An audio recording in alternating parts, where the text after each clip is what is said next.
Okay, 8:59. Welcome to Speck&Tech number 60. And just a brief introduction. Can you raise your hand if it is the first time you're here in Trento at Speck&Tech?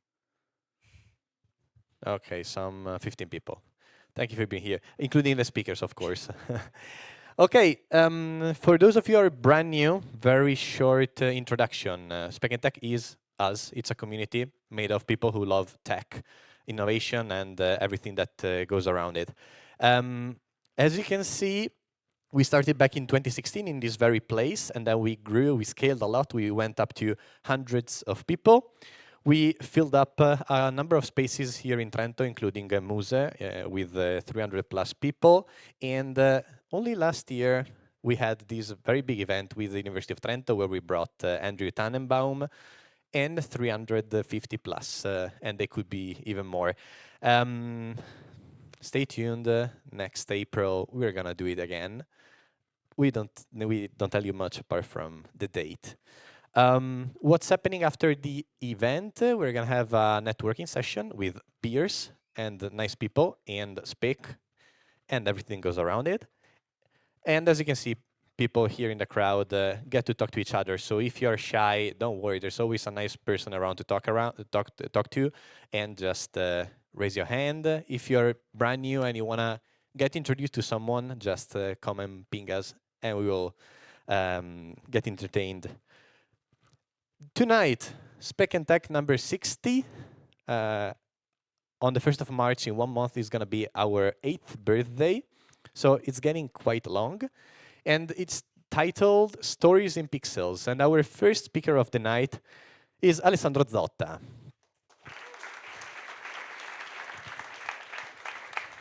From Accurat. And our second speaker is Alice Corona.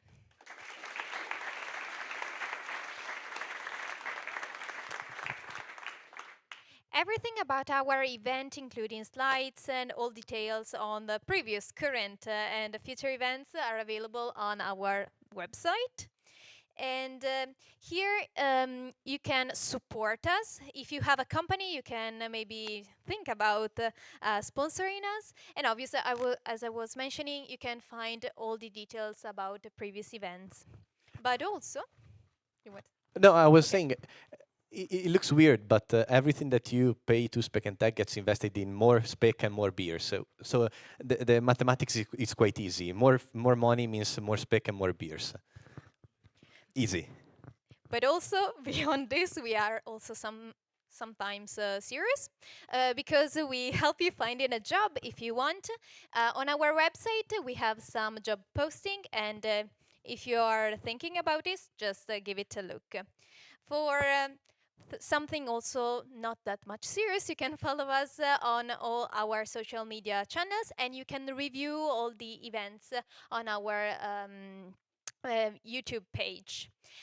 Tomorrow morning, you will have a lovely morning because you will wake up with our feedback form. We want our community to be extremely active with feedback, so you can tell both positive and negative stuff about this evening. So we will a lot appreciate it. It's true. It's already scheduled. At 7:45, you get it, okay?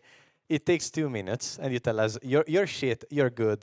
The first talk was nice, the second was good, whatever. It makes us improve a lot. In your morning meditation on the toilet, you can feel so. You want me Rather than doom scrolling, it's exactly nice, yeah. active brain warm up. Okay, so let's get started. As usual, you can make questions during the talk by typing them on Slido. You can also, if you don't have any by yourself, you can upvote the one you think you want to hear the answer. So here we are. That's it. Ready to start? Our first speaker of the night, Alessandro Zotta. Let's give him a warm applause.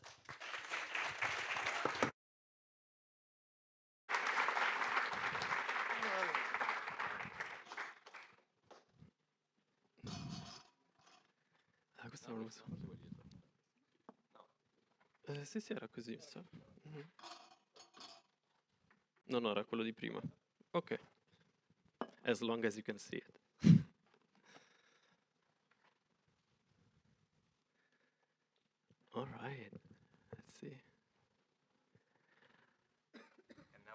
magic happens. All right.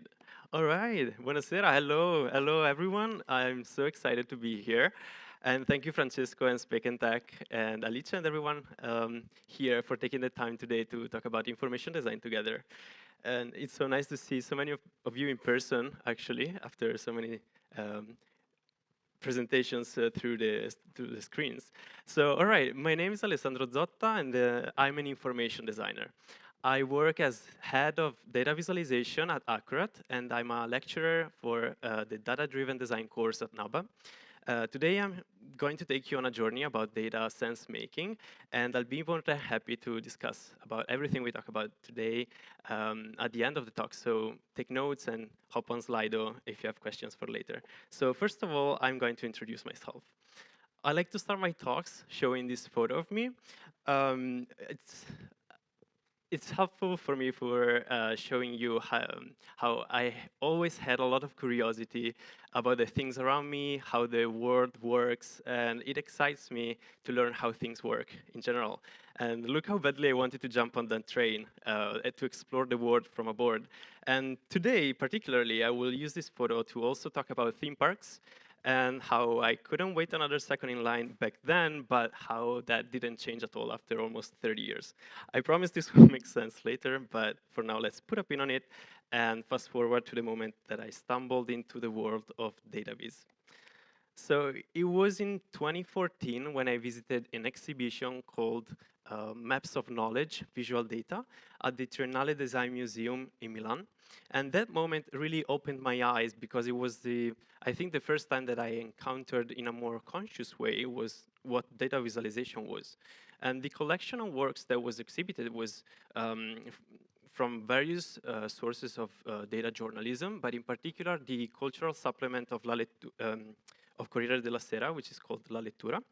And for me, the great charm about all these works was that they were all built with data and told stories exclusively through shapes, sizes, colors, and connections. For example, this one is a map that has a shape that resembles a flower or an atom, but it's actually showing the most visited pages of Wikipedia Italia and the quantity of their edits.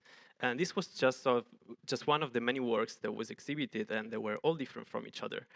Another example shows the top 100 English writers of the 20th century, and each repeating elements that you see here represents an author, and the elements within it represents various aspects of their lives and their works. So as you can see from the photo on the right that I took while at the exhibition, I was really focused on the details and the visual legends of these works because I was really curious to know how they worked, how they were built, how they functioned, and how it was possible to condense so much information into representations that were actually really clear to read. So this brought me to my studies at Politecnico di Milano, where I graduated in communication design, both bachelor's and master's. And during my academic journey, I tried to voluntarily integrate data visualization on every occasion, even if it was not required. And this was to experiment and try to understand how to produce it. So here are some of the works that I created during those years. For example, the purple image at the top is a visual representation of my browser history and what and how much I searched for regarding the cities that I would visit. Or another one was an installation for the Salone del Mobile that showed the journey of students of Politecnico di Milano through various courses of studies, from enrollment to doctorates. So you get an idea. Right, so after that, 7 years ago, I started working and started my professional career at Accurate, which is a data visualization studio, a design company based in Milan and New York. So today, I'm the head of data visualization, and during my time in the company as designer and project leader, I actually had the opportunity to work and see hundreds of projects, in which working with data was the actual #1 requirement. So it was a big jump for me. Some of these works were for Google, IBM, the World Economic Forum, the Italian Ministry of Economic Development, among others. So I can say that mine is a very creative job because every project is unique and tailor-made and tailor-designed for the data that is available, but also for the message to be conveyed. Along my career of information designer, I'm a lecturer both in Accurate for the recently launched Accurate Data School course, which is about the history and techniques of data visualization. And in NABA, which is the Nuova Accademia di Belle Arti, it's the largest art academy in Italy and one of the leading design universities in the world, where I am a lecturer for the data-driven design course. And on the academic side, I teach how to design using data. And the process includes how to look for data by trustworthy sources, how to find compelling stories in the data sets, and of course, how to produce narratives and deliver them in an engaging way.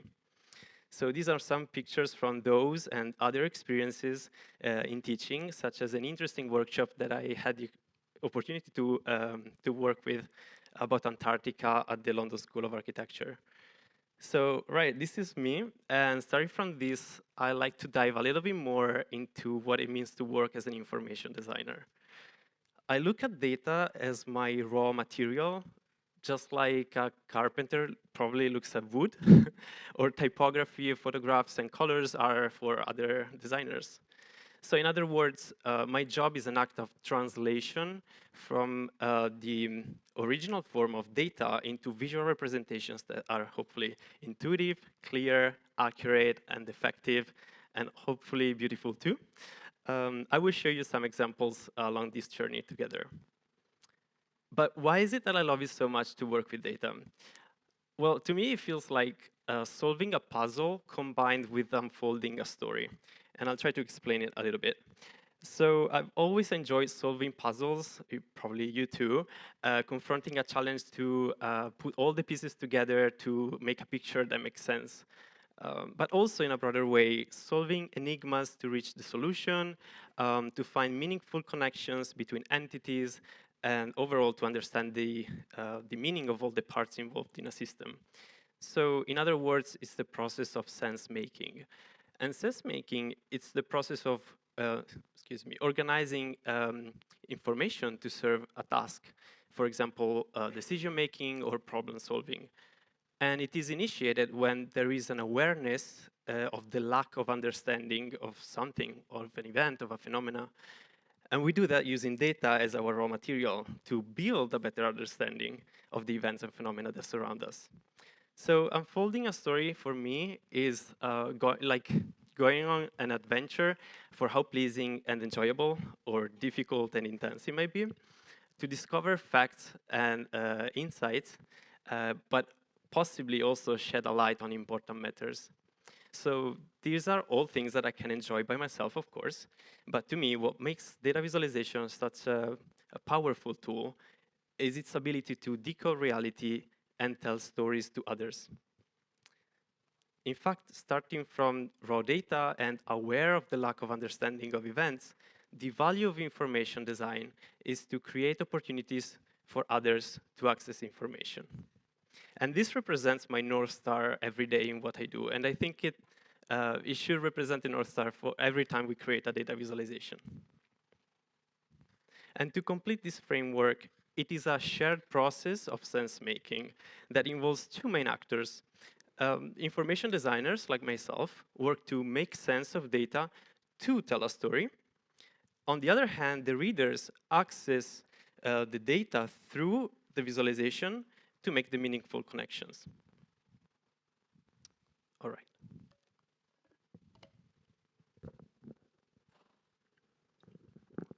So starting from this picture, let's get into the core of today's presentation. I can describe three aspects of what makes information design so fascinating to me, which are also intrinsic to the data visualization process.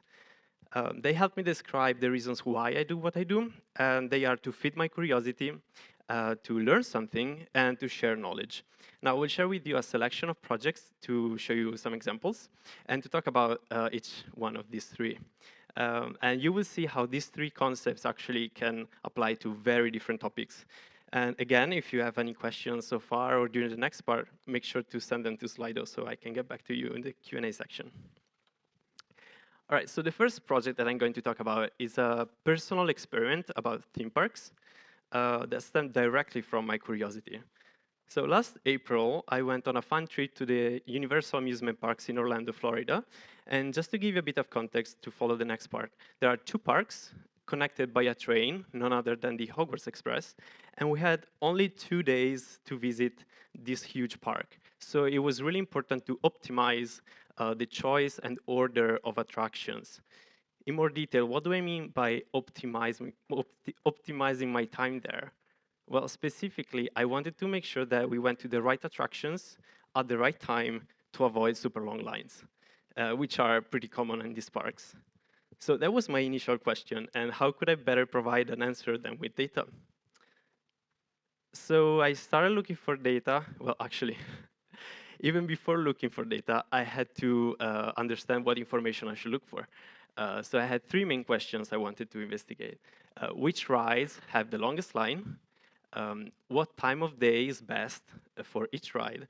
And if there is a predictor that could help me plan for the best wait times during our visit. So to answer the first 2 questions, I had to look for what the historical wait times were for each ride. And as for the parameter, I figured crowd levels are particularly helpful when you're planning a trip. Crowd level is a measure that indicates how many people are at the park, and they're also used to make predictions. All right, so the data I collected spans from the beginning of March to April 19th, which was just 4 days before the trip. And every time the park published a new wait time, that was collected into the dataset. So in total, I collected more than 124,000 entries, which are the rows of this table. So this is a very granular dataset. And for the crowd levels, I found multiple sources and annotated the values that were considered for my visit for the analysis. And I would then use these values to estimate wait times for my visit based on days with similar inflow of people. All right, so let's get to the fun part. Once I had the material, I started putting all of this together to populate my sketches with real data. So in this first view, I wanted to see the full picture of all the data I collected.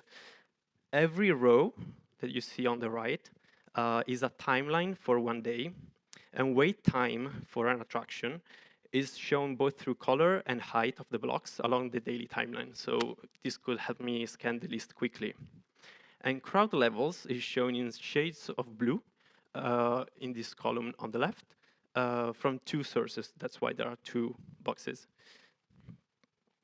So for example, this is the list about the historical wait times of Jurassic World Velocicoaster, which is one of the newest and most popular attractions. So usually wait times here are pretty high.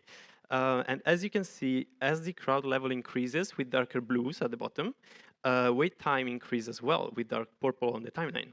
And mid-March, there was the Mardi Gras event, so that's why there were more people at the park. All right, so of course, there is the full list for each day collected, for each ride, and for both parks.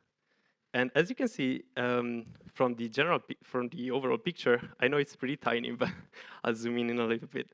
Some general trends start to appear.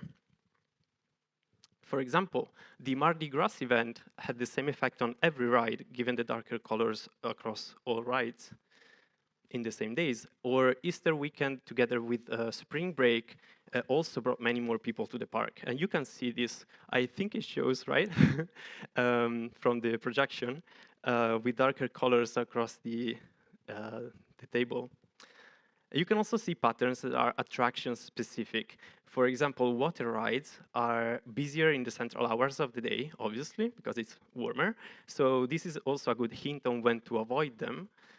Or the Incredible Hulk Coaster is the busiest when the park opens because it's the one that's right next to the entrance. But you can actually understand this by looking at the data. In another view, I collapsed all timelines in a much more compact view, resulting in small multiple heat maps, these boxes. where every box is one attraction, and every tiny row is still a daily timeline. And here I wanted to see what is the best and the worst time to get in line for every attraction. So also above each heat map, so the section above here, the two horizontal rectangles, they show the distribution of lowest and highest wait times observed each day. So it's basically a filtered view of the heat map below. And some interesting insights came out of this as well. Hagrid's Magical Creatures Motorbike Adventure, I call it Hagrid's from now.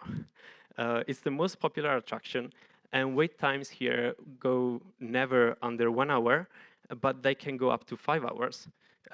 Usually, at least from my experience, the best strategy to ride popular attractions is to go to them as soon as you enter the park.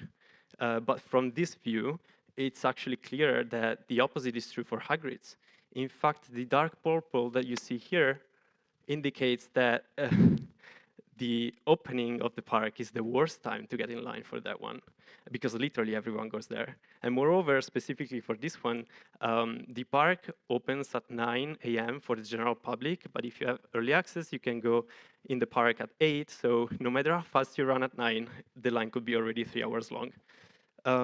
Another example, similarly, Velocicoaster opens early, but there still might be a tiny chance to get in line before wait time goes beyond a certain amount, gets too long. But conversely, Skull Island Rise of Kong, which is the third one, which is located on the opposite side of the park compared to the entrance, remains basically empty until 10:30. Probably because everyone else is stuck in line for Hagrid's. I'll show you just one last example. Taking the Hogwarts Express to move between the two parks seems to be most popular after lunch. And wait time increases dramatically if you miss the green window, up to 2 hours. So looking at this provided many insights on how to plan my visit. But if you remember, I also used crowd levels. So to make it even more accurate, I then looked at the same views by filtering out the crowd levels that didn't match those expected for my trip. So this is showing a more realistic time patterns of what I could expect based on how many people were expected to be at the park with me. Unfortunately, before departure, I didn't have time to put all of this together to make an actual plan. So I saved this I saved these maps on my phone, and then on the plane, I put them together by hand. So I know that when was the ideal time to get in line and when to avoid doing so, if the ride was one that I didn't want to miss or if it could get us wet. And finally, I had the plan for both days to take advantage of all this work. When I came back, I compiled the same view with code, and surprisingly, it was almost an exact match with a hand-drawn one. There are also other views I created, but I keep this for another time. So the big question, did it work? And I think it did.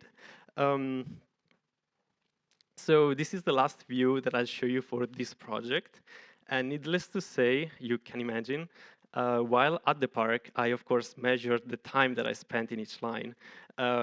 So here you can see the historical wait time, the historical record of the 2 days at the park.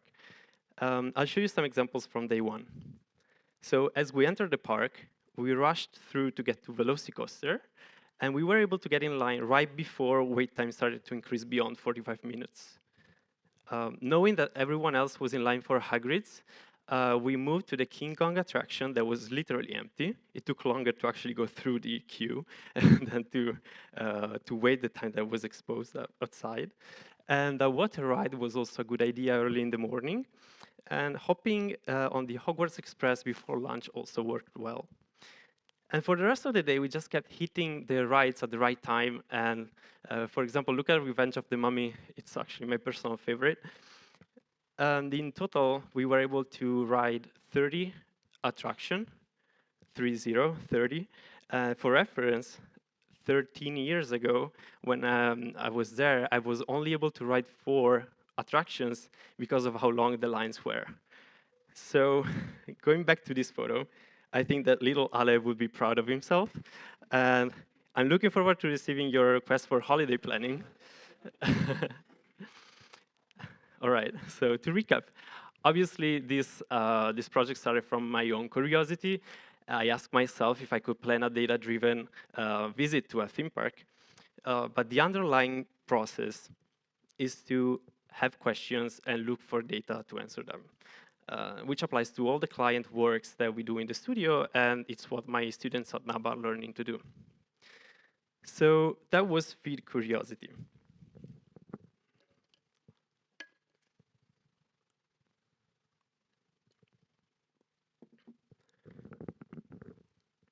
Now let's move to learning. All right, so learning sometimes can be the result, it can easily be the result of the process, as it happens all the time in my daily job. It's an experience of constant growth. And in fact, to tell stories well, I believe that you must know them well. Some other times, the thirst for knowledge could actually be the very reason why you choose to focus on a topic. And that's what happened on this other project on a completely different topic. It goes back to 2016 in a collaboration with Density Design at Politecnico di Milano. And for context, at Density Design, we applied information design to investigate complex topics that are usually hard to grasp fully. So you can think of these controversial topics as black boxes that you don't really know what's going on inside, but we use data visualization to poke holes, to make holes in this box and look inside. So this is how we, my team and I managed the project. It was divided in 3 distinct phases, each one with a specific objective and a set of outputs. Today I'll talk about just one of the outputs from phase 1.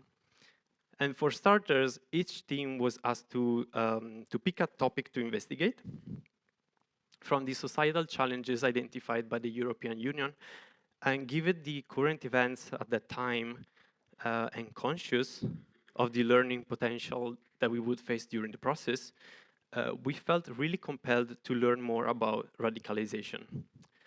So we used publicly available data to produce this map.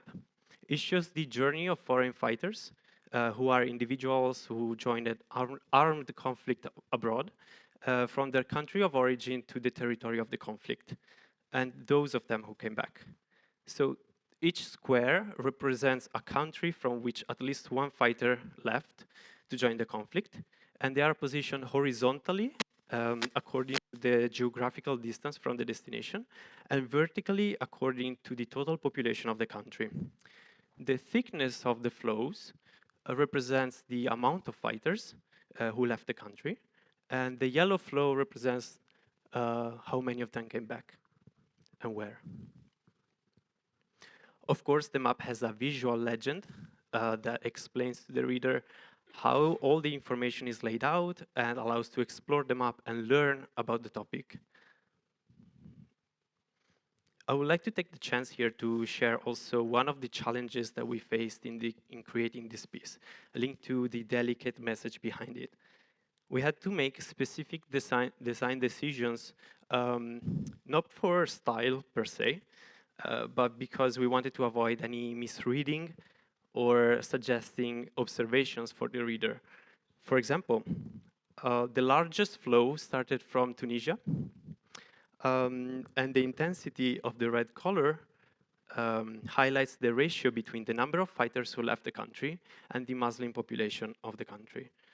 For comparison, Belgium saw way less departures, so the black line is thinner, but the red color is more intense because the ratio on the Belgian Muslim population is higher. Or you can see that a larger amount of fighters left from the Maldives compared to many countries that are much closer to the conflict territory. So as you can see, you get a sense. The visuals were really intricate and dense, and you could really spend a lot of time studying this map. And I think this is an excellent example of management and analysis of complexity, particularly because this map shows how information design is not necessarily used to simplify complex things, but rather to make them more accessible, to guide the readers through and within the complexity by providing all the right levers to use it, read it, and appreciate it. So I think there is value in complexity, and we can think about reducing phenomena to some few numbers or indicators, but that wouldn't probably allow us to learn as much as by providing the full picture, where all the connections and relationship can emerge. So the key point is how to navigate the complexity through the right lens, and in this case, is information design. Just some behind the scenes. Here's the sketch reference. And from it, we modeled our visualization layer by layer. Some parts were done with code to produce proportionally accurate shapes and positions. However, most of the work was then done manually, and it went through multiple iterations before getting to the final result. So afterwards, the map was selected for publication by La Lettura on Corriere della Sera. And the piece was later also recognized by the Malofei Awards, which are considered the Pulitzers of infographics, with Best of Show and a gold medal, and with another gold at the Kantar Information is Beautiful Awards in London. And from that moment of the publication, all we had learned during the creation process was moved in the hands of the general public on a national scale.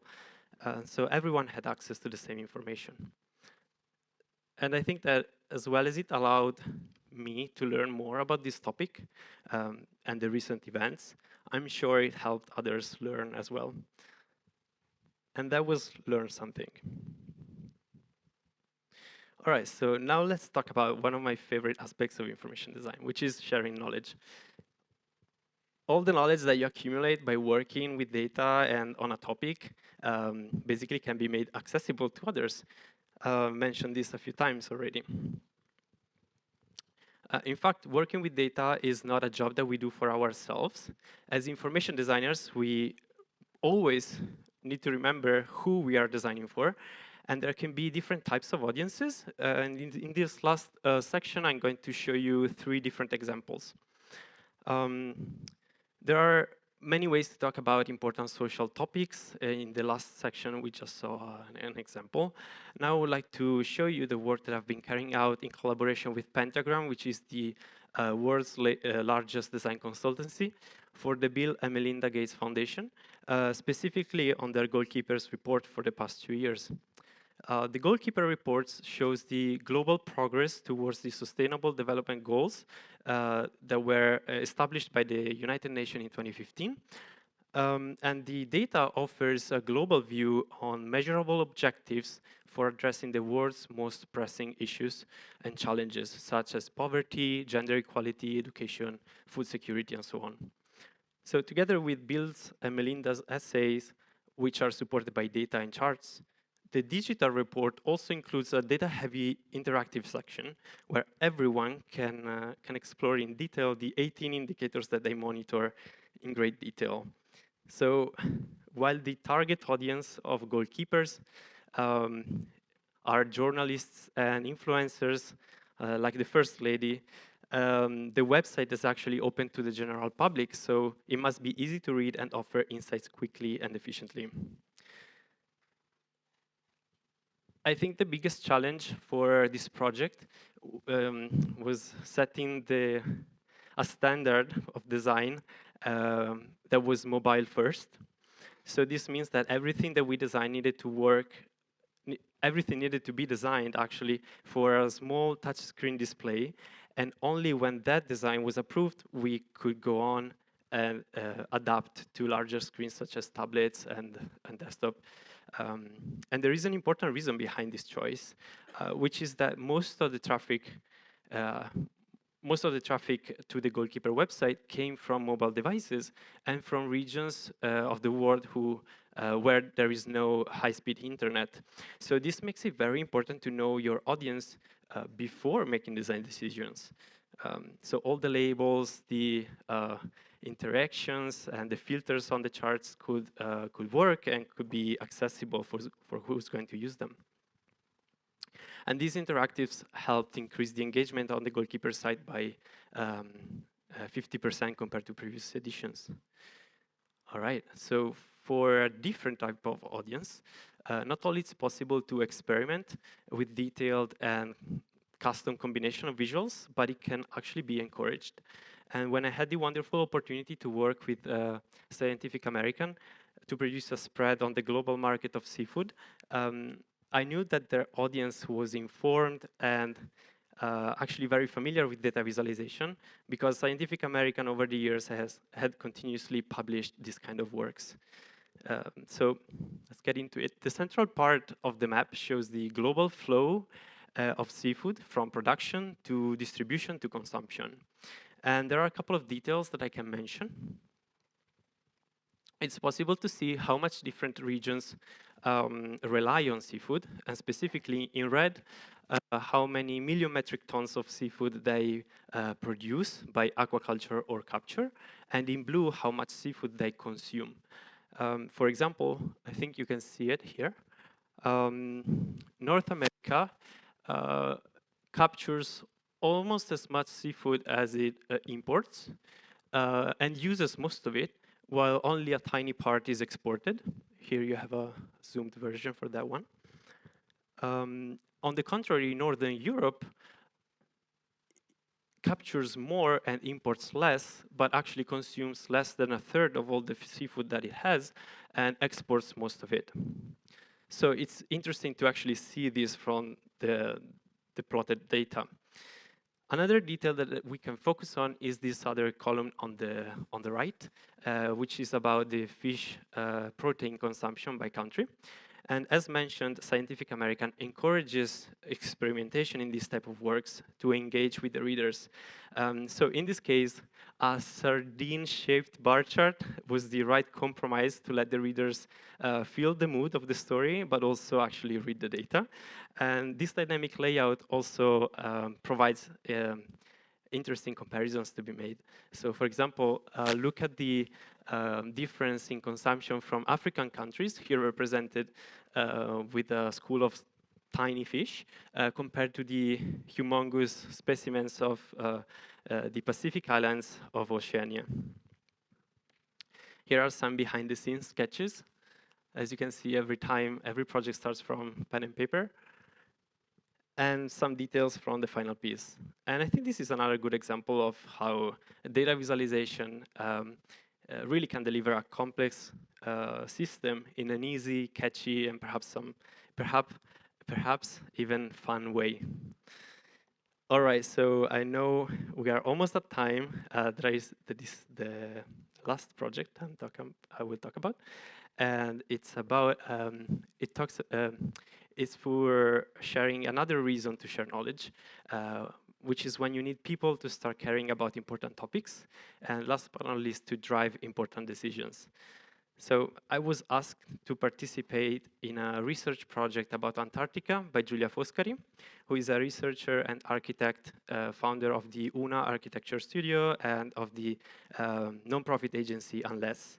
And in collaboration with the London School of Architecture, the research team aimed at creating an Antarctic atlas, so a book of the architecture on the continent, and to enrich it with contextual information about what life looks like for humans in such an extreme territory, but most of all to show the danger of climate change on Antarctica. And the ultimate goal was to submit the work to the Antarctic Treaty System, which is the leading and only network of countries that regulate international relations with respect to Antarctica, and allow them to have access to all this kind of data and information about the continent. So when the research team involved me at the very beginning of the project, they were looking for an expert on information design who could help them navigate and visually organize all the material that they were collecting. So I had the opportunity to explain the rules of data visualization and guide the team in what constituted basically the foundations of the project.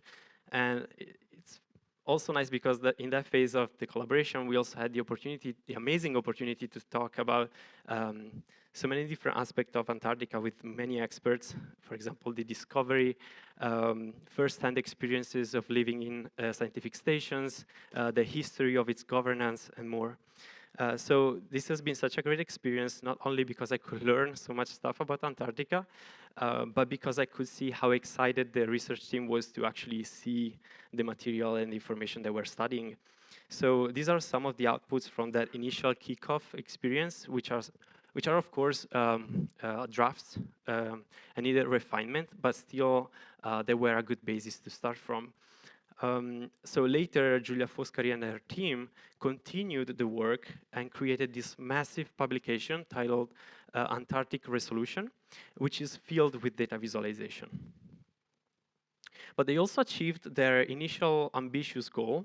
In fact, Antarctic Resolution was presented at the 30th anniversary of the Protocol of Environmental Protection to the Antarctic Treaty.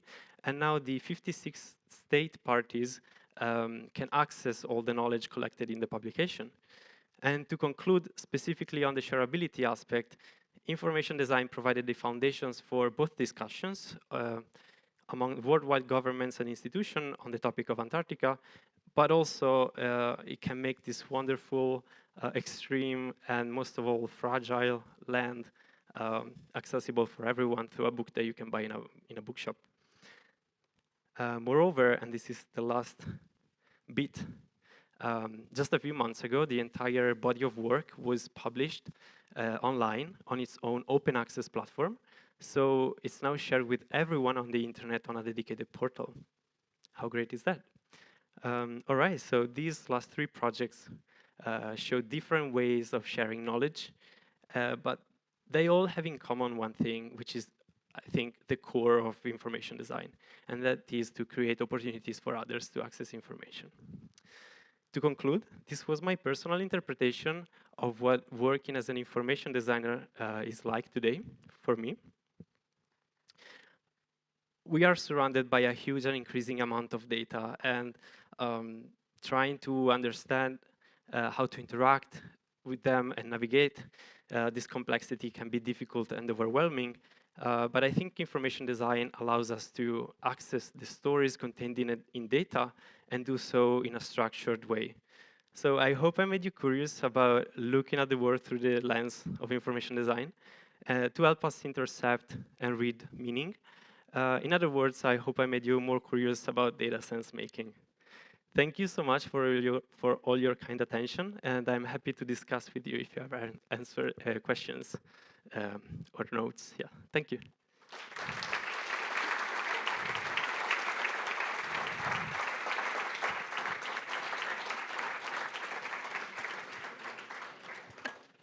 Thank you so much, Alessandro, for this amazing talk. And we have some questions. Awesome.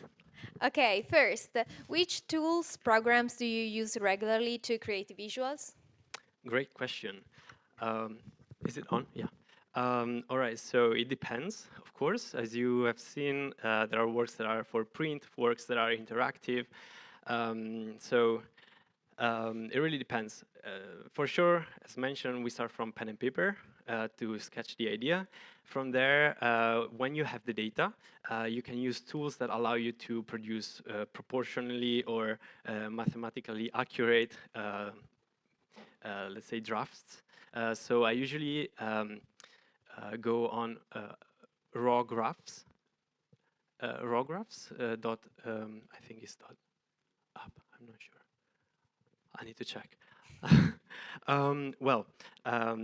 Raw graphs is a great tool. It's open source online, I think. But anyway, you can upload your data, and basically it has so many visual models, so type of charts that you can use, and you can download an SVG or whatever you need as a file format, and then you can use that as a base for your designs, and you can then put it in the, you can open it in Illustrator, for example, or Figma to elaborate on it and customize it with the shapes and colors that that you would like. So that's for sure one. The other option is actually code. So I mentioned it, I think, a couple of times, but at Accurate we are about 30 people, half designers, half developers.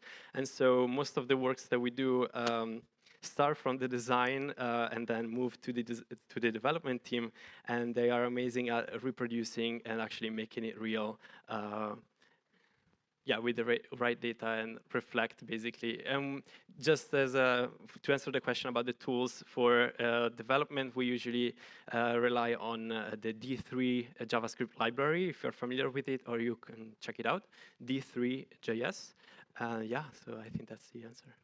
Okay, awesome. Our audience is curious about how do you test visualization effectiveness? Great question. I think we should do that more often, but there are definitely good practices to do so. So there are certainly different visual models, so types of charts that are more suited for showing a specific type of data. For example, data there has a time in it, a time aspect to it. Usually works better on a timeline or a trend line compared to a pie chart, right? So there are definitely the right choice of chart, but to actually check the effectiveness is something that we need to do every day while we work on it, and we can have sessions of discussion, of course. One of the things that I can mention is, of course, accessibility.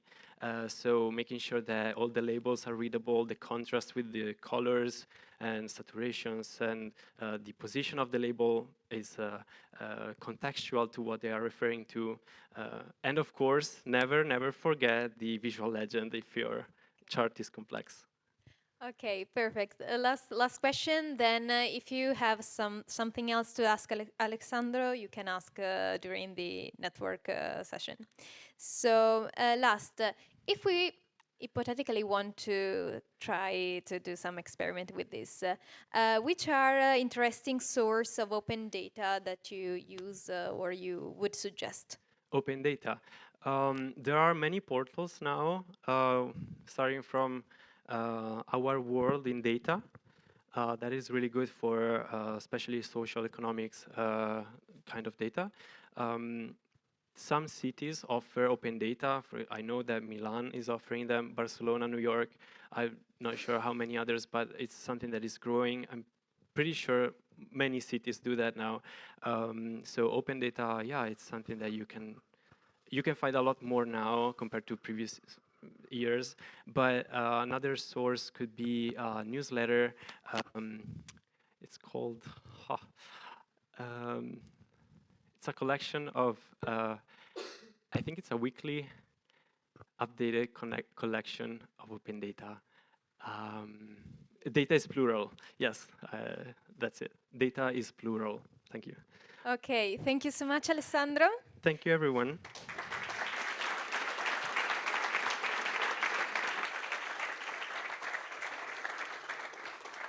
Fantastico. There are actually, I don't know, tens of questions you can ask Alessandro in front of a beer, probably. Also, because he didn't drink one before, so he's quite sober for the talk. Also, hold on. I've seen, I don't know, probably around 10 people looking at LinkedIn page of Accurate, so get ready to get people applying. Okay, now there's this intermezzo pubblicitario. As we'd like to say, we're making some promotion of...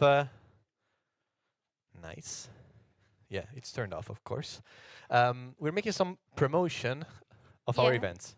Yeah, part of our audience is also like we say we are inclusive also for age. So we have some classes for digitalization, and we involve the grandmas to know something more about their phone, how to use it properly, consciously. Also grandpas as well. Also, Yeah. also fathers and people who are not that tech skilled. Yeah. These are our best students. Exactly. This initiative is named Pane Bottoni, and we're bringing it around Trentino. It's been first in Trento, then in Povo, then now it's going to Vallagarina, and in the upcoming weeks he's going to Val di Cembra. So if you have some relatives, family members, whatever around Capriana, what was the name? Cembra, some of those places are up there, very close to my home, so I'm not racist. 16 and 21 of February, we're gonna bring Pane Bottoni out there, so just tell them, okay? And we've got a number of spoilers tonight. Yeah. Yeah. Including next event, grab your phone, open your calendar, because on the 26th of February, it's a Monday, if I'm not wrong. Yeah, yeah. We just tell you we bring #1 company in the world when it comes to cloud. I guess you can name it. So we're gonna have a speaker from AWS on the 26th of February. So you'd better be there. And we're gonna have a very cool company working on AWS here from Trento. So don't miss it on your calendar on the 26th. And spoiler, we also have the next event. So the next event is on the 27th of March 2024. So be there, don't miss it, because it's gonna be quite crazy, very scientific. We don't tell you much more than that, but you might get it. And then we also have another event. Yeah. So phone again, calendar again. This is really important. We do not want to get more details, but if you know, you know. This is really important. Yeah. That's the 300 something people event that we had last year, and this year we are working on bringing some great speakers as again to Trento from some places around Europe or the world. We will tell you more in the upcoming weeks. Stay tuned. We will publish everything on our channels as always. So I would say that's pretty it. Alice Corona on stage. The floor is yours.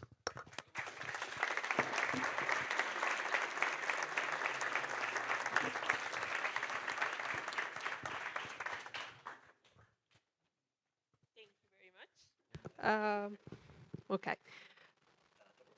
Giusto. Yeah, they have this, which is the other way around. Francesco non si vede, però.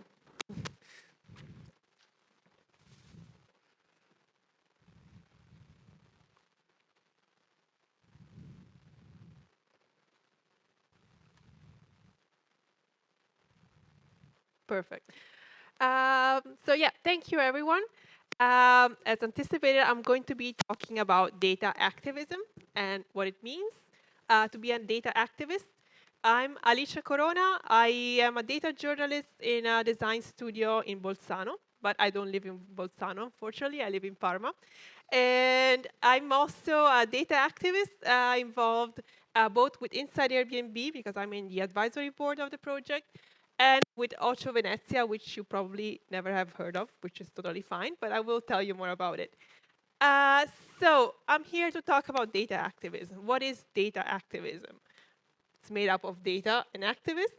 And so it means something which might come obvious, which means using data to promote change, to promote justice, to advocate for something you care about. But for me, this is not it. Just to clarify, everybody might have different interpretations of what it means to be a data activist. This is just my point of view, which is that it's not enough to just, write an article, use data to, advocate for something.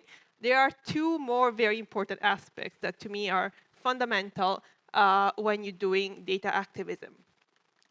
The first one is being conscious of the limits of data. And so, for me, if you're a data activist, you don't go around saying data is the truth, data is objective, this word of the view depicted by this data, everybody must believe in it. You are really conscious of all the biases that are in the data, all the way which data can distort or replicate unfairness in the actual world. And then the most important, let's say, ingredient in what in my perception of what it means to be a data activist is that you don't just write your article, write your dashboard, or create something. You are always bringing it back to the community. Because data, it generates from people, it generates from communities, and so as a data activist, you try to bring it back to where it came from somehow. And this might sound very abstract, but I'm going to make example of how I believe these three principles, which I try to have as guiding principles in my work, then they apply in real life projects. And something related to this idea of data activism for me is the fact that data is not objective, it's not neutral. Data is always also a question of both rhetoric and also of power. And let's see what it means. Let's focus first on the first part of rhetoric. Why is data a question of rhetoric when maybe if you might have heard of data as the truth with a capital T, perhaps. And I'm going to give you a few examples of how small things in how we present data or might have a big impact in how people understand what we want to communicate with data. And so let's think even just about text. Text, which accompanies data visualization, has a big power in how we perceive the data being communicated. So this is a chart from a scientific paper showing disparities of mental health treatment in jails in the US. And this is one way of putting a title above this data visualization, saying mental health in jail, rate of mental health diagnosis of inmates. A very general title that describes the data. You could have a very different title for this same exact data, right? You could have the title being not mental health in jail, but being racism in jail. Because I don't know if you can read, the different bars are white, black, Hispanic, and other, and they basically show what? That white people get more health diagnoses, which probably means that they have more access to healthcare providers that can, check with them how they're doing and what is their health. And so, because this is what the paper tries to prove, even just changing the words of how you present the same data has a big impact in how people perceive the data. So that's what I mean when I say, that data is not neutral. There's a lot of rhetorical and persuasiveness when you communicate the data, which you cannot take out because you will always have to put a title to your visualization. And that means you're always going to be making a choice about what you want to communicate. But then there are so many other elements that are also part of this rhetorical process of deciding what to communicate with your data. For example, even just choosing one data source or another data source can have a very different impact in what you are producing. To give you another example, so there was a group of students in the US, and for a school project, they wanted to research sexual assault in the campuses of US universities. And just to see was a lot of the news, people being harassed in the dormitories or on the campuses, and they wanted to know, which universities have a lot of cases, which have not many cases, and so on. And in the US, there is an official data set for this because the university, they have to report this information on the crime statistics website. And so the students, they downloaded this data, they visualized it, and for example, they saw that at Boston University, which was being talked about a lot because of cases that were happening there were the 0.04% of students who were victims of some form of sexual assault. And this number to them, it sounded a bit off. It sounded very, very low. And so they just went and did a survey around the campuses of the university anonymously, just having people say, have you ever experienced this or not? And when they ran the surveys, the results were very different.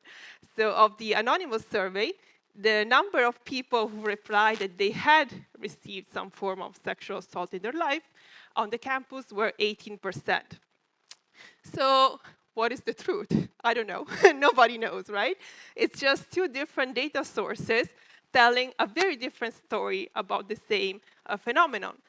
And of course, they have different methodologies of collection. There's many things in between that explain why we get very different numbers. The official data, for example, is data that collects only the people who actively go and report the crime by putting their face, and they go to the psychologist, they go through the whole course of reporting the crime. So it makes sense that it's so low. While an anonymous surveys, people reply more freely, and we also don't know what is the, let's say, the group of people who reply. So none of this is probably the right number, but you see, if you're visualizing data, you have to make a choice. Which number do you visualize? And so this is also another example of how even the act of choosing what is the data source for what I want to communicate has an impact in what you will narrate and what people will understand. But even if you choose what you believe is a very solid data source, a very scientific data source, even just deciding what data within that data source to work on is an act of making a choice with a power of being a rhetorical choice. So this is data from the NASA about climate change and temperature variation. And so it's official data, it's solid.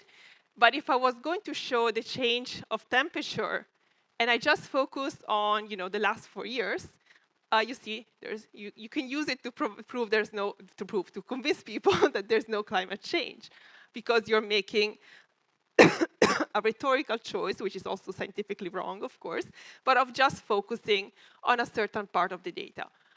You could make the opposite choice of saying, okay, I will focus on climate data for the last 70 millions of years, and you could use that same data to show that the climate change doesn't exist, because look how hotter it was millions of years ago. And again, this is of course wrong, but I'm just saying how the same data really can tell different things. And this is what a more, let's say, not truth, but truthful chart would look like. So looking at climate variation in just the range of when people were actually living the Earth and not 70 million years ago. So you see, even within the same data set, 3 different selections of just the time periods of the data can really convince people of different things if people are looking at them not very carefully. But then, after this work on the data, there's all the choices that we have to make when we design the charts. So even thinking about this chart that I showed before, even deciding the colors to use, the type of chart to use, all these things have an impact in how people perceive that data. So for example, I could, what did I do here? Between these 2 charts, I just changed the y-axis, right? And changing the y-axis has a completely different effect on what I'm trying to communicate, right? Or changing the aspect ratio of the chart, which is something that actually happens by default whenever you're viewing a chart on a mobile phone, for example, will really change how dramatic you perceive that same data, right? I'm not changing the data, I'm just changing very simple things like width or y-axis. And imagine if we start to think about everything else that is part of a data visualization, like colors. I've been using pink. What happens if I use, red and blue? I'm communicating something different. And what happens if I start to think about the chart type? So not a line chart, but a chart like this. And I didn't choose this example randomly, because I think this wins the best chart of 2003 awards. Not this one, the next one, actually. So this data I'm showing you is data that was at the basis of the 6th assessment report by the IPCC, which is basically the report on climate change. And the researchers who had to communicate this data, they had this very big task of convincing people that climate change is real and it's happening. And so they are scientists, but they're also very aware of the rhetorical power of data. And so they really put a lot of effort about thinking, what can I do to convince people of climate change? What design choices can I make to leverage this rhetorical power of data? And this is not the final chart. This is one of the first proposals that they made to visualize this data. And we see there's the line chart that I was showing you before, but they're also using color to reinforce the pattern. And they're also using text annotation to draw the attention to what matters and to explain the chart. And then this is the chart that they finally published, and the one that I say, I think this is a great chart design. You see, these are scientists that they don't shy away from the idea of, showing emotional, not emotional, but, showing, the numbers in a relatable way and not having to do, the usual normal charts. So we see that they did away with the line chart, for example, and they're insisting a lot of color because, of course, seeing a lot of red triggers all the warning signs. And then they're using text to really make the data comprehensible. So it's not just about the design choices, but also the choice of the words and the text to use. And then they are putting, human reference points to that data. So they are making a connection between the numbers that you see, which almost don't matter, right? You don't care anymore if it's 1 degree or 2 degrees. You're just paying attention to the color, and you're trying to put yourself here on the map in relation to data. And so I think this is a great example of how, when I say data is rhetoric, I don't mean it just in a bad way that can be used to lie and to tell you things and so on, but it can also be used to, by making sure that you make the right choices when you are deciding on these elements in communicating data, it has a huge persuasive power, also in a good way. And for me, this is a basic component that goes into my work when I think, okay, I'm doing data activism. It means I don't care about trying to be objective. I know I have something to prove, and I'm going to use data also as a rhetorical instrument, of course, not by lying and showing fake data, but just try to leverage this rhetorical potential of data and data visualization. And so this was the point of this first part about understanding data as a rhetoric. So it's not a bad thing that something is rhetoric, right? So just make sure that you are paying attention to all the choices you make when creating a chart, from the title to the labels to the color. Everything is important and should be designed with a clear goal of what you want to communicate. The second aspect is data as power. Why do I say this? Because if you look at the data that is available, so not just the data by the NASA and everything, but all the data everywhere, you will realize that the availability of data tends to reflect the same type of maybe injustices or imbalances that are out there in the world. What do I mean? In this example, it's an artistic project. The artist went in and created this file box where she put in cards about data that doesn't exist. So data that nobody's collecting. And she noticed this pattern of the fact that data that is missing in a world that is otherwise very data rich is all data that is maybe about minorities, that it is people who are already being marginalized in life. It's about topics governments or big corporations don't care about. So a lot of data exclusions, meaning data that doesn't exist, is not being collected, are about people who are already marginalized. And this is what I mean when I say that data is power. Not just access to data, but even being represented in data, which is used to make political decisions, is about power. And that is why many data activist projects start from this very core concept of let's create and collect data about things that are not being collected in official data. So let's try to close this gap of data exclusion by this act of creating what is called counter data, let's say. So alternative data on phenomena that are, however, important for the democracy. And this is a very famous example of the map of feminicides. So in Mexico, there was this activist, Maria Salguero, and she started just collecting data just by reading the newspaper. So every time she was reading a newspaper and there was a report of a woman being killed, she would compile a card. Who was this person? Who was the person who killed it? When did this happen? And she would put it on a map. And all these little dots on a map, they started adding up. And they actually started creating a bigger movement of people realizing how big these numbers were. What was the common pattern about all these killings? All things that you couldn't notice if you were just scrolling the newspaper, right? So this act of creating this counter data is, let's say, like the fundamental step of trying to rebalance this power dynamic in the data representation. And so what I did this introduction to talk about 3 projects that I've been involved with on the team of data activists, just to show you how these more theoretical ideas could be applied in practice. And the first project I wanted to talk about is mapping diversity, which I did with Sheldon Studio, the studio in Bolzano I was telling you about. So what is mapping diversity? Mapping diversity is a tool that tries to generate awareness on the lack of, let's say, gender representation in the names of the streets. And so in this case, the project is based on data that exists. And it's actually open data, right? So because it's based on data from OpenStreetMaps and data from Wikipedia.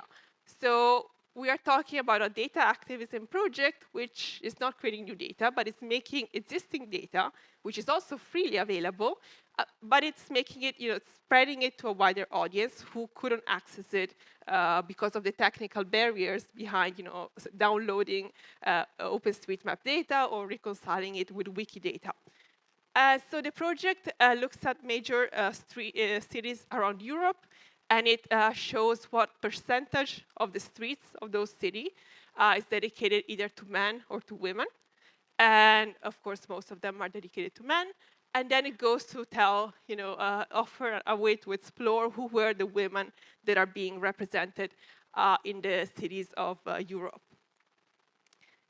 And then it also creates, let's say, portraits about each of the city in the database. So for example, if you go to Rome, you would get a very local exploration of the gender balance in Rome. So you would scroll and you would see all the cities in Rome dedicated to people, and then see how many of them are dedicated to women.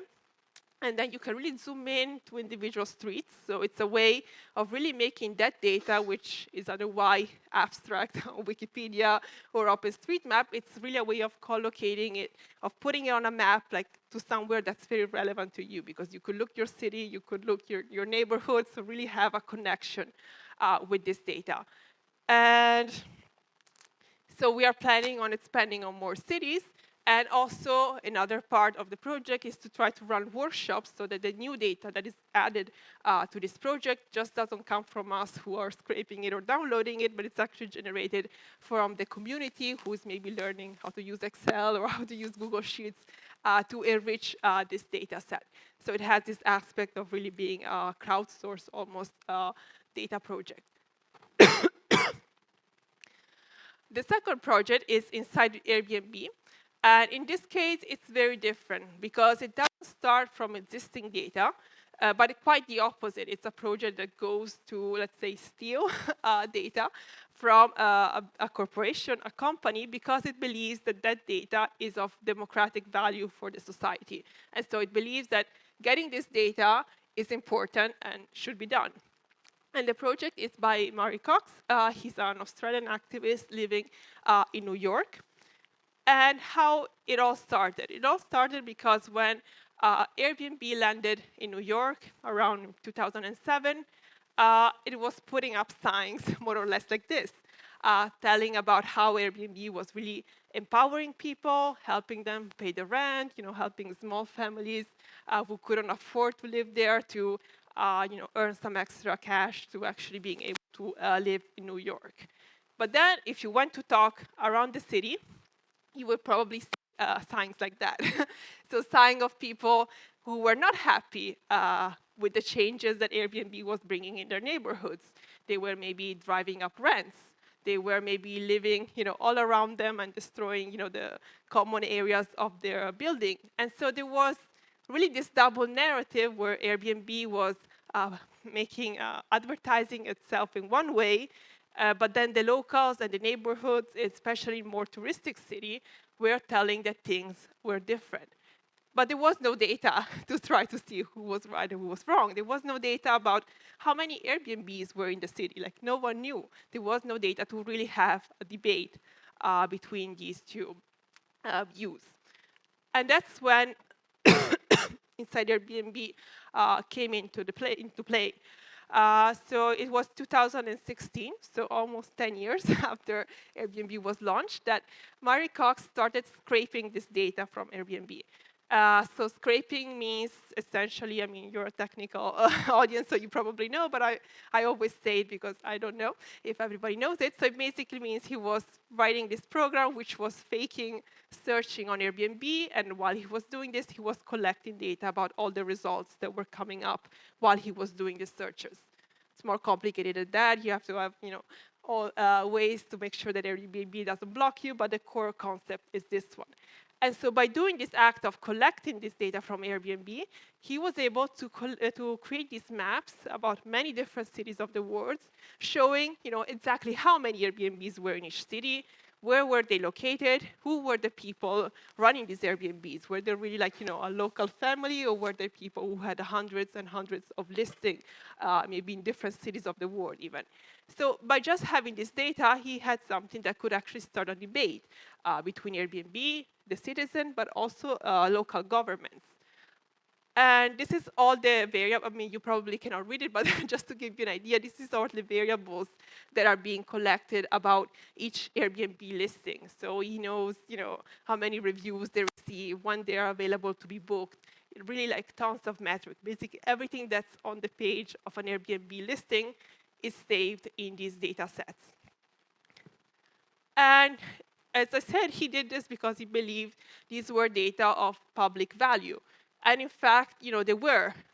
For example, in New York, New York was one of the first cities to regulate Airbnbs.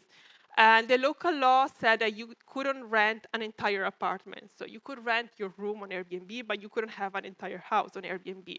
And Airbnb was saying, yes, everybody on our platform is doing this. We don't have any entire houses on the platform. And the New York lawyers and the offices, they didn't believe them, so they said, okay, just send us all your data so you can prove that you only have single rooms. And Airbnb did it. And New York offices were, okay, good, that's nice. But then a few days later, Inside Airbnb published their report on the number of listings on Airbnb. And he noticed that the day before they sent the data to the New York officers, Airbnb basically had deleted half of the listings from the platform. And then a few days later, they started signing up again.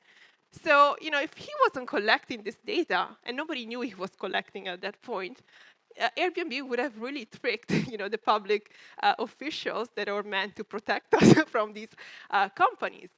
And so, this really shows you the power of having somebody even stealing the data, but just to offer a counter view and not keep this data behind closed walls.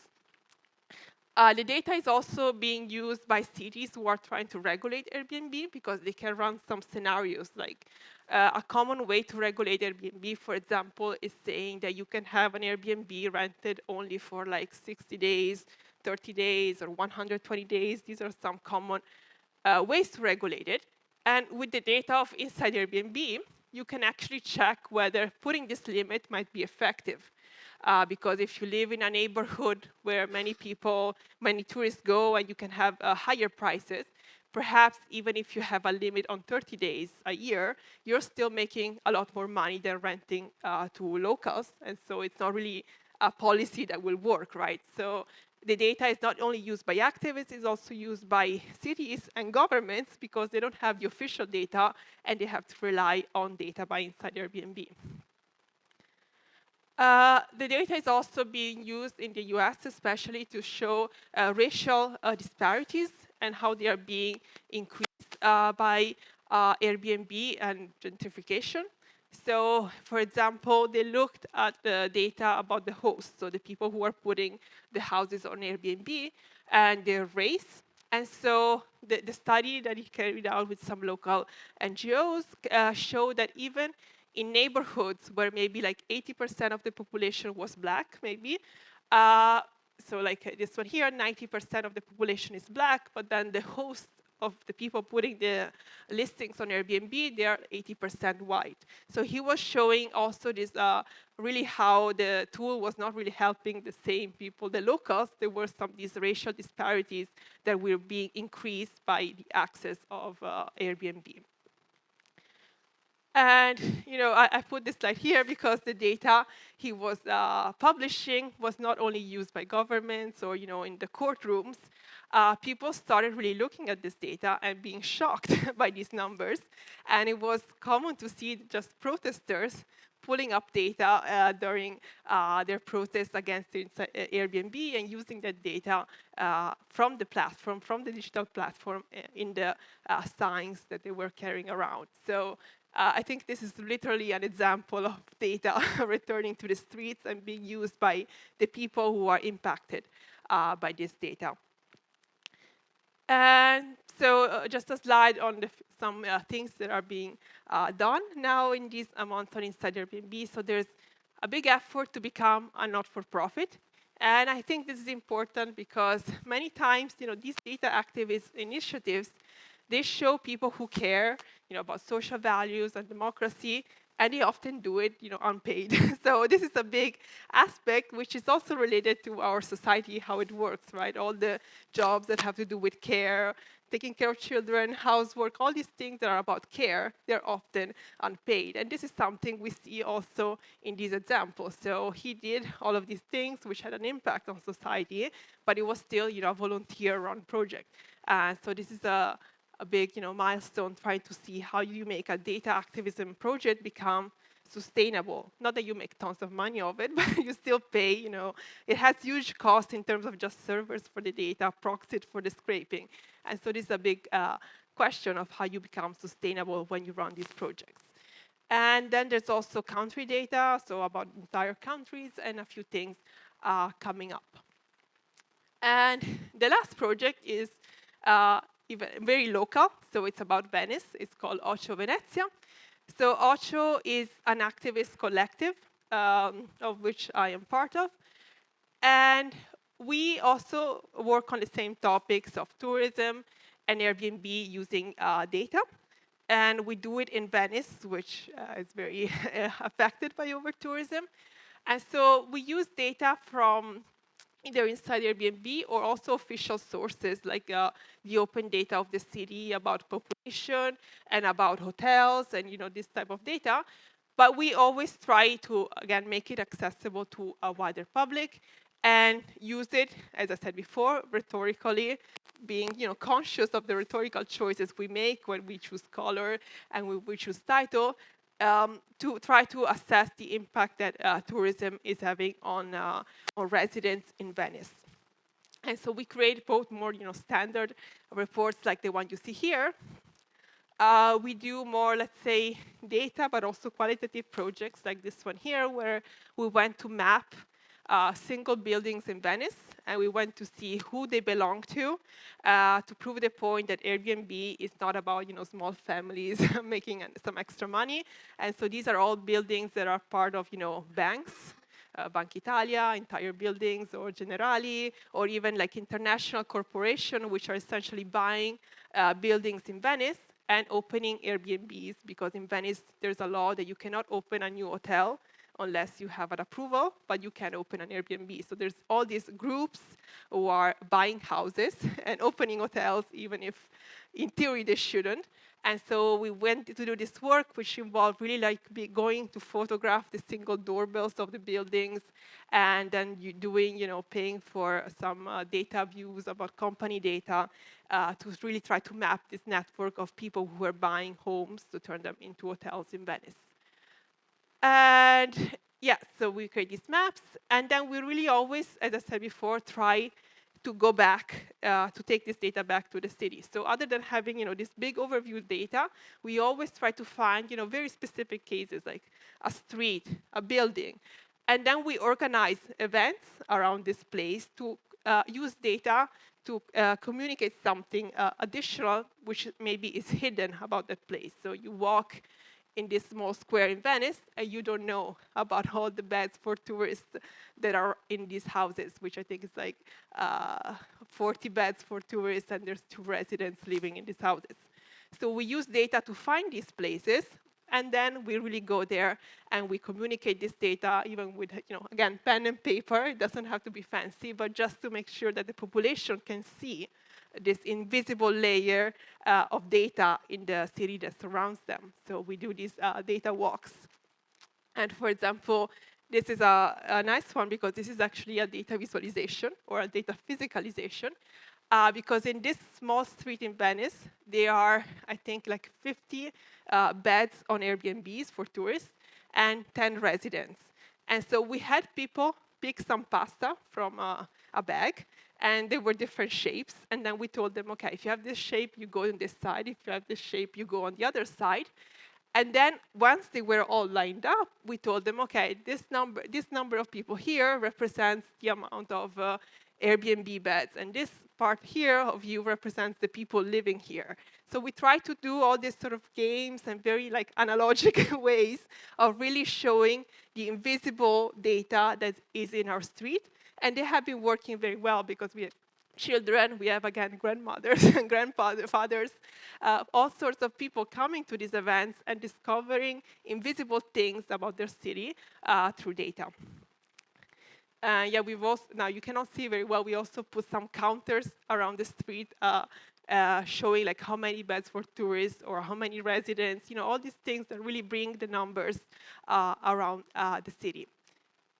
And so, yes, we work also on other things, not just Airbnb. We are, in general, covering the topic of housing.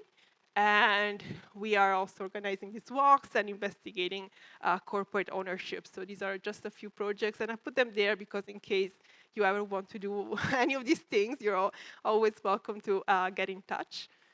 And so this was the second aspect of the data activism concept that how I see it. So rhetoric, but also power.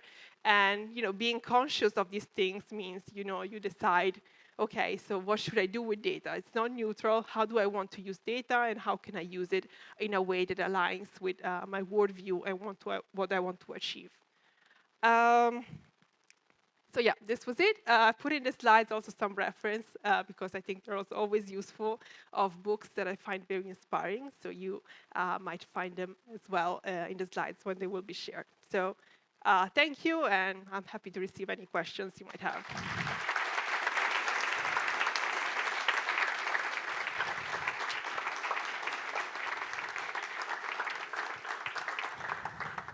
All right.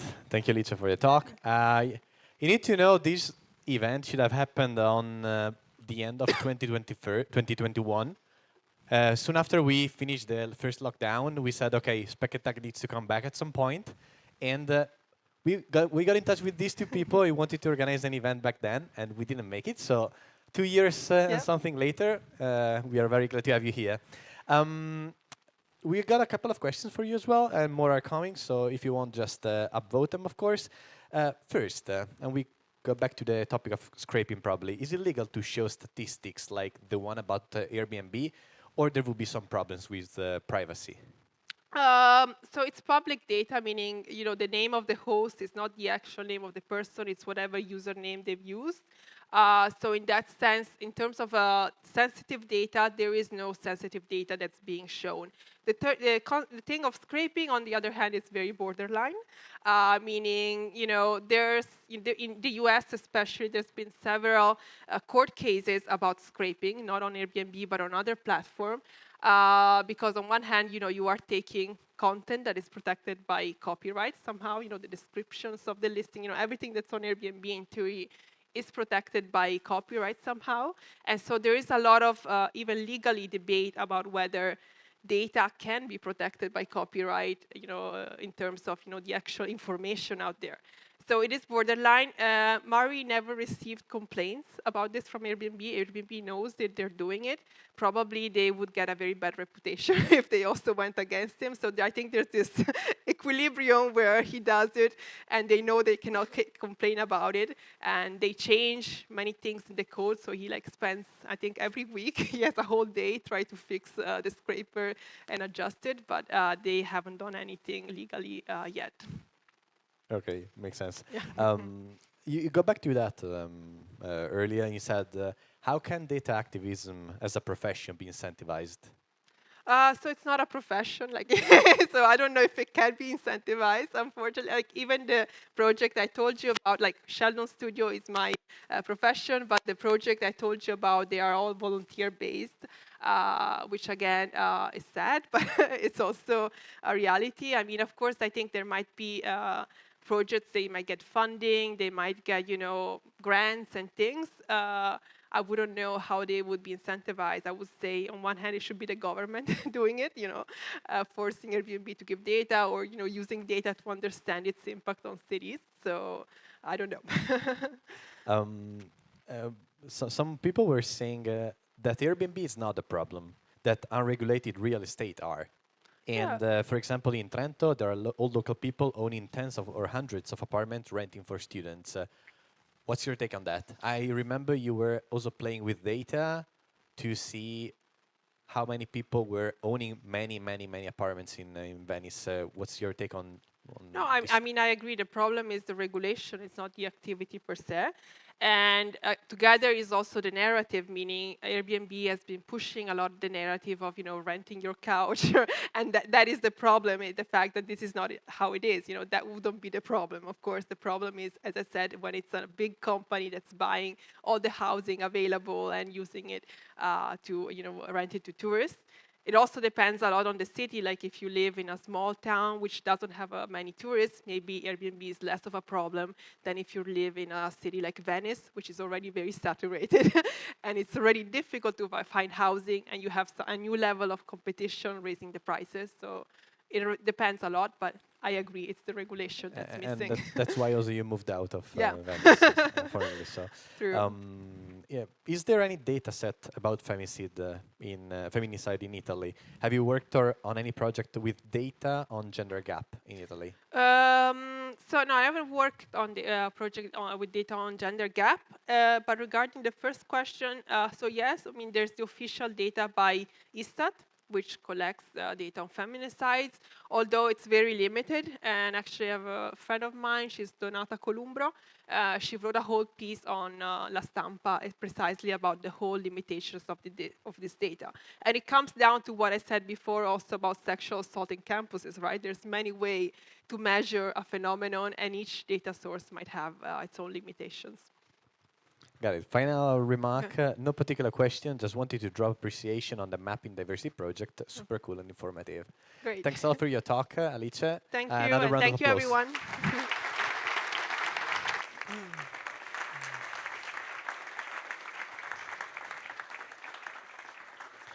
All right, 10:30.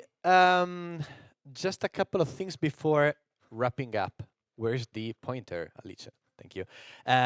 Okay, first, tonight we're not gonna have only beers, but also some spumante, because you know a few weeks ago there was the end of the year and the last event, and we said, okay, let's celebrate properly. So there's plenty of bottles of spumante so for everyone to enjoy.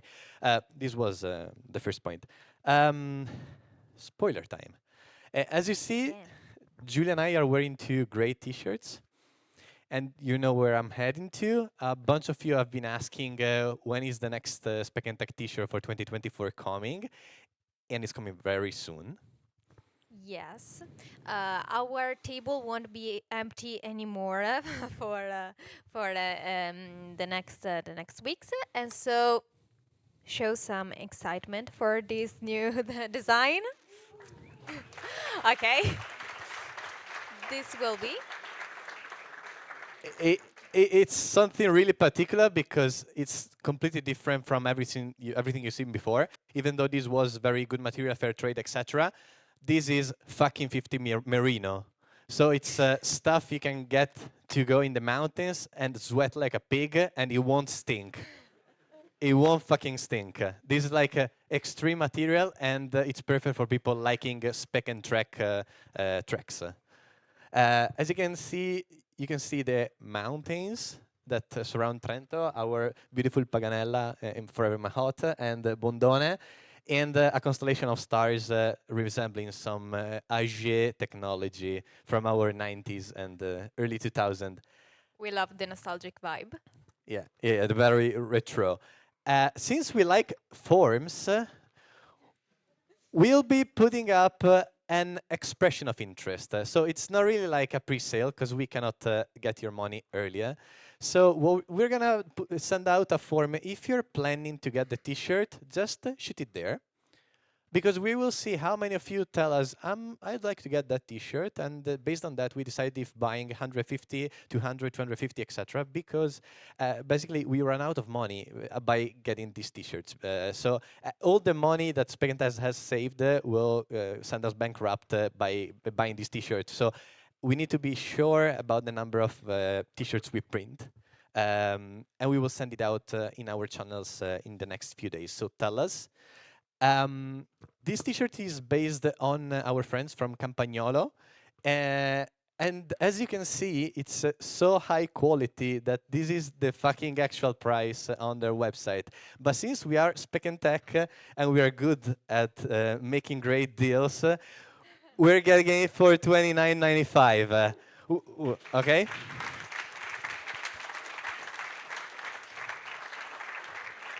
which still is an increase from the previous years, but as you can see, this is fucking 80 years old and still quite good. So this one will probably last till you're, I don't know, 60 years old probably.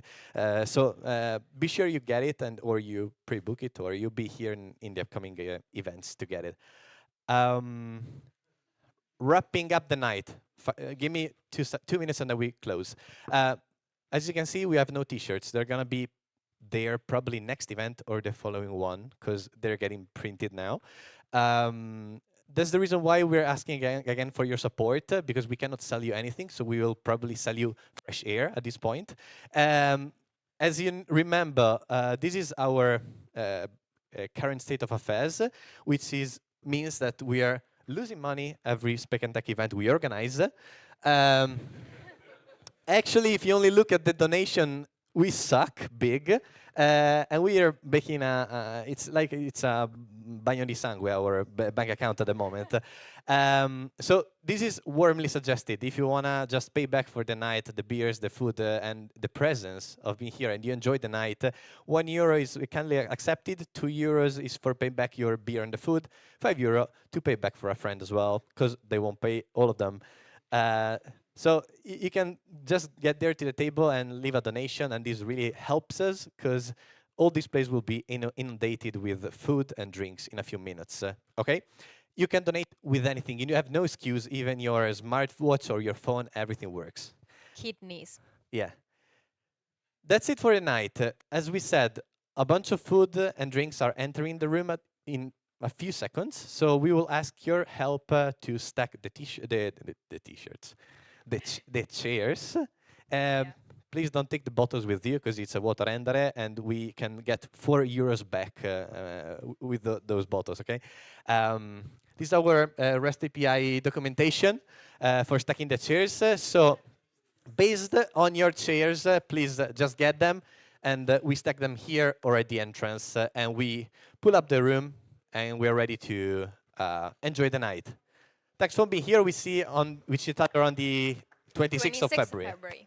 Okay, thank you so much.